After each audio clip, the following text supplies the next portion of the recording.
qui permet à l'Inter de prendre l'avantage sur un jeu de billard. Et ouais, on parlait du réalisme de ces grandes équipes, c'est-à-dire que même en subissant, pour son 33e anniversaire, le jour de son 33e anniversaire et de son 300e match avec l'Inter, Stanković débloque la situation, mais vraiment, c'est du billard. C'est pas ce qu'on a vu de mieux, mais ça va faire du bien au Nerazzurri. Ça va leur faire du bien. Effectivement, c'est pas mérité, mais voilà, ça a le mérite. Voilà, c'est Lucho, c'est parti de Lucho. Alors, on voit les dévier. La frappe de Stanković. Et non, il n'est pas hors jeu. Et Milito derrière qui vient dévier. Il n'est pas en position de hors-jeu. Diego Milito permet à l'Inter de mener 1-0. Très opportuniste, on le voit là. Ben voilà, il fait du Milito. C'est-à-dire qu'on ne le voit pas. On l'a vu tout à l'heure sur une frappe. Et là, sur une balle qui traîne, il met son pied en déviation.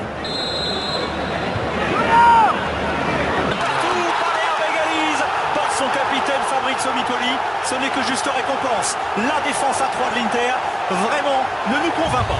Pas du tout, encore un problème de couverture. Et voilà, Micoli récupère un ballon bien seul. Et aligner le gardien, voilà. Micoli, il ne faut pas lui laisser beaucoup d'occasions. Mais c'est vraiment que justice par rapport aux efforts de la première mi-temps et par rapport aux intentions qu'ils ont montrées là sur cette deuxième mi-temps. C'est vraiment logique. Et carton contre Julio César qui proteste auprès de Christian Brighi. Fabrizio Micoli, lui qui a été formé à Milan et qui fait les belles heures de Palerme depuis maintenant 5 ans.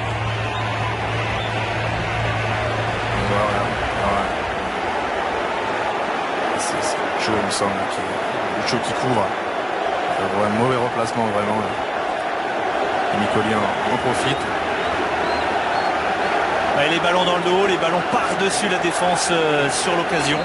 Et Fabrizio Micoli, c'est ce genre d'opportunité, il ne les manque pas souvent. On les avait vus en première mi-temps essayer de passer par-dessus en faisant des appels dans le dos.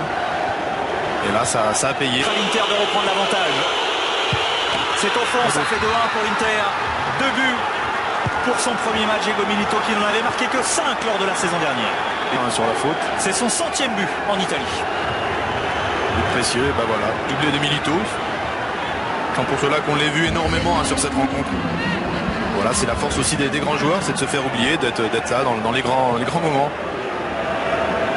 Oui, et pour un attaquant, évidemment, débuter la saison avec 2 buts, c'est très important pour la confiance à venir. Ilicic, il a une bonne frappe du gauche, non, il peut faire décaler Micoli. La remise, c'est magnifique. C'est magnifique cette égalisation de Palerme. On voit un relais. Il fixe, il donne, derrière, voilà, magnifique. Oui, alors que la défense pensait qu'il allait remiser encore une fois Ilicic. Et il y a aussi de l'altruisme dans la façon de jouer. Ilicic, on pensait qu'il allait frapper, finalement il décale Micoli. Micoli, il aurait pu frapper, non, il joue instantanément dans l'axe, c'est magnifique, c'est vraiment... C'est aussi signe que le collectif est déjà en place, est déjà au point, quand les joueurs se trouvent. Et vous parliez de simplicité tout à l'heure, Steve Marley, voilà la simplicité. Et voilà. C'est cadré. Et pour la première fois de la rencontre, Palerme prend l'avantage. Le doublé de Fabrizio Micoli. Voilà, le score mérité à mon avis. Il est parfait ce coup franc. À main opposée, il touche le ballon, Julio César, mais pas assez. Pas assez.